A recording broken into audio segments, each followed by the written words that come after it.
Cool, nice. All right, so let's go ahead and bring in featured artist of the week. He's been hanging out with us patiently for the last 45 minutes or so in Seattle, Washington, and about ready to go on tour in Brazil. I'd like to welcome Sammy with the band Blue Helix. How you doing tonight, sir? I'm doing great. I do want to say something real quick. The Vanilla Ice song. Yeah. Vanilla, what his comments are. It goes just like this. His song goes dun dun dun dun dun dun, dun, dun. And our song goes dun dun dun dun dun dun. Dun, dun. Totally different. Totally different, man. It doesn't clarify where we're at with that. I don't know what does, but literally that's it verbatim how that interview went. That's awesome. I could not stop laughing when I saw it. I gotta look that up. So, dude, you've been hanging out with us. Thank you for being patient. Every featured artist has come in and get their shots set up and all that stuff. And, you know, you've never really done this. So thanks for being patient and being cool. We're going to watch and watch your video, Antisocial Butterfly, a little sample of it. And what I do with the featured artist is give us your elevator speech about what, you know, if somebody comes up to you and says, oh, you're in a band, tell me about it. Just give us your elevator speech. Let us know a little bit about what the video is about, and then we're going to come back and get deeper with Dave. All right. Well, Blue Helix started in 2008. Members are Marco Bica on drums, my brother from another mother. He's born and raised in Brazil, lives here in Seattle now. We also have Brandon Wolf Gebhardt on the bass. He's one of the original musicians in the band. He's like my little brother. Armand Barang, literally one of my best friends in the whole world, on lead guitar. And on tour, we're taking a buddy of ours named Nasser with us too. So we're going to be a 5-piece on the road in Brazil. This will be our first tour. Thankfully, we've had some success with radio rotation in Brazil on 89.1 FM. And we actually recently made the top 10 most requested. So we are taking a lot of celebratory tequila shots here at the Blue Helix studio. Yeah, it's pretty rad. So we basically we have 8 shows confirmed. We're gonna get another 2 this week. We'll be there for 3 weeks, and we couldn't be more excited. As far as the Antisocial Butterfly video, this was a labor of love, like pretty much everything we do, right? First labor of love, Tale of Two Halves. Second labor of love, Antisocial Nice. Butterfly. I like this guy. He's got it Third all. labor of love, Antisocial Butterfly video. So, you know, just quick synopsis of the video. I was bullied a lot as a kid. As a musician, an independent musician, I also feel like the music scene, music industry is a little bit of a bully. So the video kind of, you know, touches on my past and my present bully, right? That I'm confronting. The song was created and written to give hope to people who suffer from bullying, or, you know, so, you know, all of Blue Helix's music has the same kind of pretense, right? Where it starts off with this, like, you know, maybe sad or depressing kind of sentiment, but it always ends with hope. And, you know, the fight goes on. And Antisocial Butterfly is more of an angry anthem for the bullied, you know? And if you look at little insider to the video, the kid who's getting bullied, those things that actually happened to him happened to me in school. He's even wearing some of the shirts that I used to wear in high school. If you guys watch the video, you guys can be like, oh yeah, that makes sense. Cool. And but yeah, his journey in his story in the video, as you follow the story to the end, it really does leave you with hope. It leaves you wanting to fight, no matter what in life is, you know, beating you down. And obviously for musicians who watch the video, that the whole interaction with us and the music industry judges, that's for you. That's for you guys, you know? Awesome. Let's do it. Let's play it. Awesome. So here we go. This is Blue Helix. Share this video out. Let us know what you think in the comments. We'll be right back with Deeper with Dave. Yep. Deeper.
Deeper with Dave. Deeper with Dave. Oh, yeah. Sponsored by.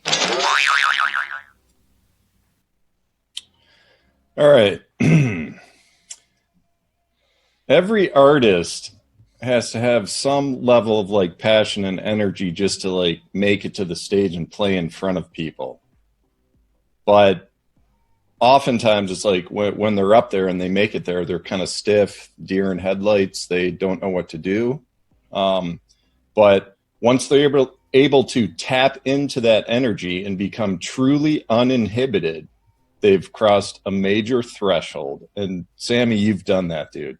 Thanks. I mean, it's clear that you have done that. And that's the first thing I want to talk about. Is that an innate sense, or is that something that you like worked on for years to be able to just like let loose?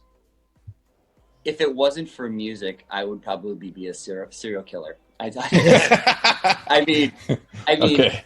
what you see on that video, what you see live, that's me letting go of everything that I keep in daily, weekly, last year when I was growing up.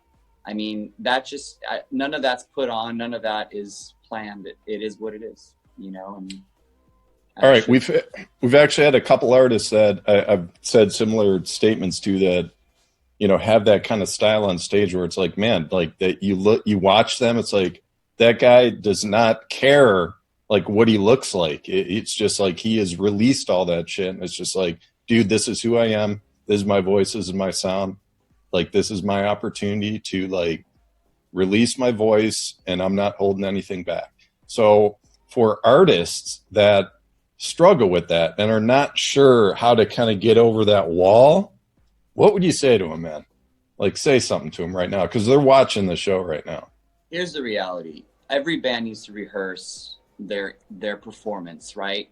Like, musicians just don't, you know, when you watch Metallica, they don't just sink and, you know, slam the hair at some random time. They all figure it out in rehearsal, you know, like you see a pop show or all sorts of artists, you see everything. There are moments in a live show where it's coordinated with, you know, the members themselves. When it comes to being, you know, a singer, the moment you start thinking, oh, I need to stand this way, or I need to do this, or I need to do that. The moment you take yourself out of the moment, that's when you lose yourself. You lose the connection to the crowd. You lose the connection to your voice. I noticed that the first barrier live for me is always get the sound right? You know, you're dealing with, you know, different venues. You deal with different sound guys every night, right? And yeah, you know, like release that part of your stress. Like, just right, get that out of the way. Yeah, okay. Set up the most difficult thing about live shows is setting up the gear and getting a good enough sound check to be able to show your product and show your art in the right way. That once you get past that moment, the first song is always like the nerve song, right? Mm-hmm. You know, and I always choose our most difficult song first. I'm like, you know what? This is going to throw me in the fire. Our most difficult song is Anodyne off the new record. So I say, okay, let's open up with Anodyne, right? Let's make it a challenge, because if we can get by that and work past that first song with all the glitches that could possibly happen, the rest of the show is mine. The rest of the show is ours. You know what I mean? That's the mindset. I noticed the worst shows I've ever had is when I'm sitting here and thinking about things. I'm thinking about pitch, and I'm thinking about what other people might be feeling or thinking about who messed up on. It's those thoughts that pull you back into becoming inhibited. Right. And it's like that, but this stuff is so important, dude, because it's like there's so many talented, great artists that are just like absolute geniuses at their instrument, but they can never get over that wall. And it holds back their career. Like this, that's why I was looking forward to talking to you about this stuff, because I just looked at your performance, and you're one of like a really small amount of artists that we've kind of featured, where it's like when you watch them, it's like, man, dude, there's not an ounce. It's clear there's not an ounce that you're like holding back. And once people are able to do that, it just like transforms their career. It really does. I mean, Dave, The one thing I've always enjoyed most about performing is when you can look at someone in the eye in the crowd and actually physically connect, Yeah. eye contact. And then, they actually can, that's the conversation, is the eye connection. I try to live, connect with people watching us perform, because that helps me relax. Well, that's a good point, though. See, you seek that out, but so many artists try and avoid that. Like, they don't want to see the person out there. They just want to get through the show and make sure they play their parts properly. And it's like, I think this is super important. But we got to move on, dude. So another thing, dude, I'm shocked. This is like your first kind of major tour. Like, with that type of sound, dude, I'm shocked. Like, I was looking you guys up. I was expecting to see you've opened up for, like, 20 different major label acts and everything, because your sound is fucking killer, man. I appreciate that. Look, I couldn't do it without the brother to my left and the brother to my right. My bass player, Wolf, actually keeps me grounded all the time. Like, I fly off the handle every practice. I'm like, oh, this doesn't sound right. And he's like, dude, chill out. Constantly at shows too, I'm freaking out. And he's like, what can I help you with, dude? Stop freaking out. So, shout out to my brother Wolf, because it's tough, man. It is hard.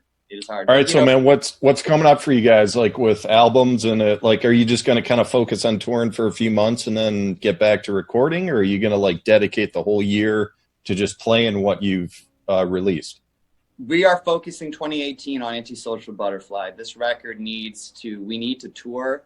Brazil's the first stop, and we're going to see what else we can muster up. It's hard getting into the European circuit, so we're gonna try that route, and we're looking to some Midwest touring as well in the States, a little bit south.